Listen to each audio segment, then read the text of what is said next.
Macbeth Scene 1, Act 5.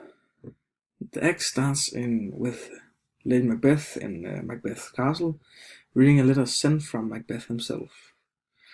And in the letter, Macbeth describes the witches, and he describes them to be no mortals. They are vanishing into thin air. But more than that, they are describing how they say to him he is the Thane of Cawdor, and he is to be king, or he is the king. And this is where the letter ends. Right after this, when the letter ends, Lady Macbeth has a short speech about the softness of Macbeth, how she has to convince him about about that. And then a messenger, she has to convince him about killing the king. So she's already plotting about being queen and Macbeth being king after hearing about some witch's prophecy. Then a messenger comes in and says the king is coming to the castle the day after. And after that, Lady Macbeth has a short speech about making herself evil and taking away her femininity and all sorts of stuff, but I will touch on that later in this video. After that, Macbeth comes home and Lady Macbeth talks about killing the king, but Macbeth does not seem that into it, the idea at that time. He simply says they will talk about it later. On the characters, Lady Macbeth, she is introduced a little differently than Macbeth is. She's introduced through this letter she gets from Macbeth, while Macbeth, he gets introduced in the first couple of acts by other characters, and this has a different effect on how they are perceived, the characters. Lady Macbeth is inherently ambitious.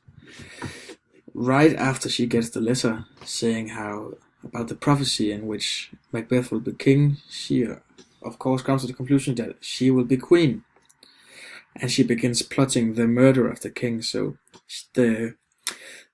her dreams can become reality. But she is disabled by her gender, being a woman, of course. She cannot pursue her dreams by her own, because, as everybody knows, there's a quite much a gender bias in this time period. So she has to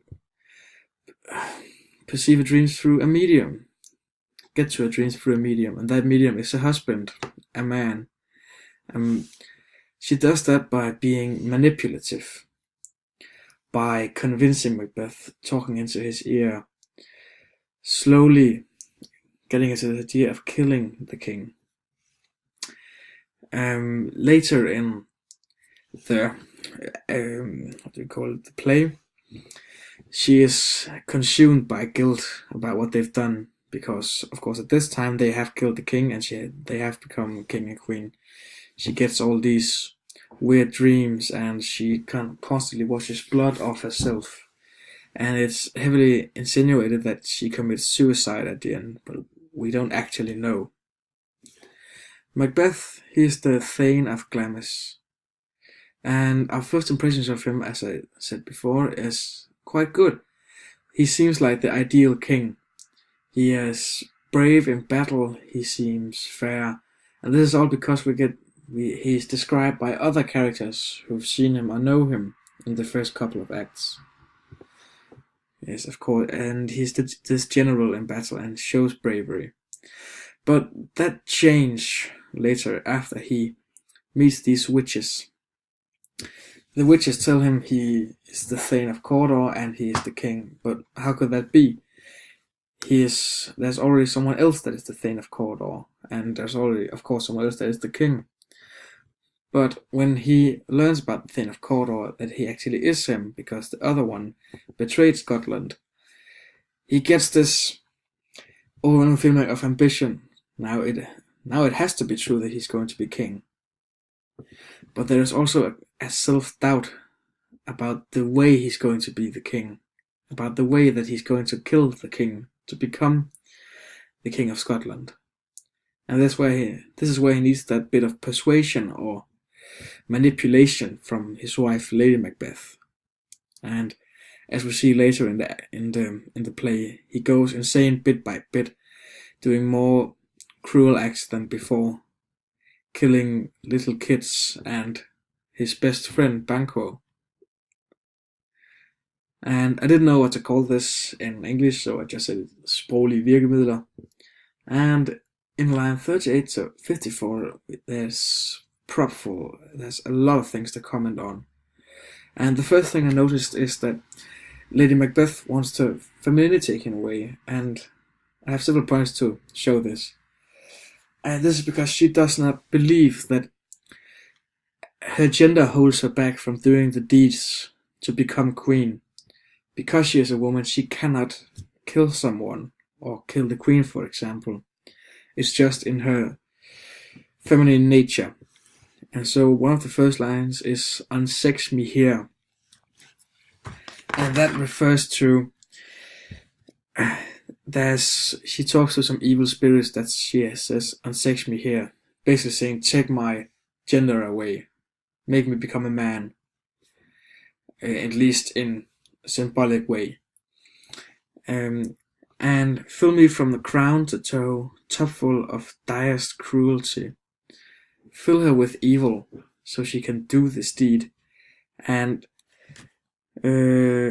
stop up the access and passage to remorse. Take away her ableness to feel remorse, to feel these woman feelings that she has, and take my milk for gall. This is in reference to take her breast milk and instead fill her breast with poison. Basically, all these feminine qualities has to be taken away for her to do this, for her to complete this. And virkemiddel is her use of my personal pronoun twice on page 48. And here I believe that Lady Macbeth is using Macbeth for her own gain. Both Macbeth and she wants to be royal king and queen, but Macbeth is not fully confident about the idea yet. Lady Macbeth conspires by herself, as we've talked about, and will try to convince Macbeth he should.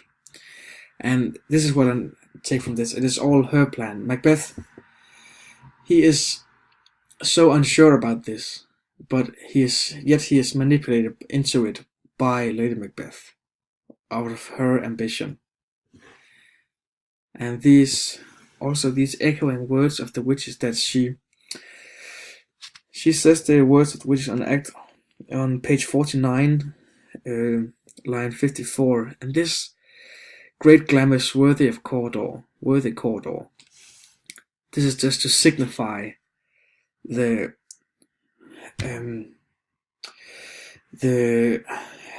how do you call it? The inevitability of the witch's plan, of the witch's prophecy.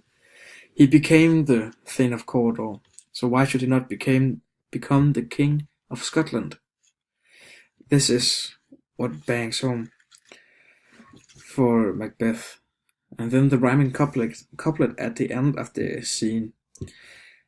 Only look up clear, to alter favour ever is to fear, leave all the rest to me. There's an extra line added here after the rhyming couplet, which is unusual for these scenes. And we've talked about it in our group, and we perceive it as to be a kind of cliffhanger. It gives the audience something to look forward to. It's exciting. There's something to build up to. For the next scene, I have to see it. Just like in American TV series, when it ends on, for example, a guy hanging on a cliff and the scene cuts. You have to see what comes next. And the themes of the story I believe it's all about ambition, fate, the supernatural, and violence. Ambition, both from the point of view of Lady Macbeth and Macbeth, of where what they want to be, and how they want to do it, and the fate of each character, where it's not really clear, but you know there are gonna be those.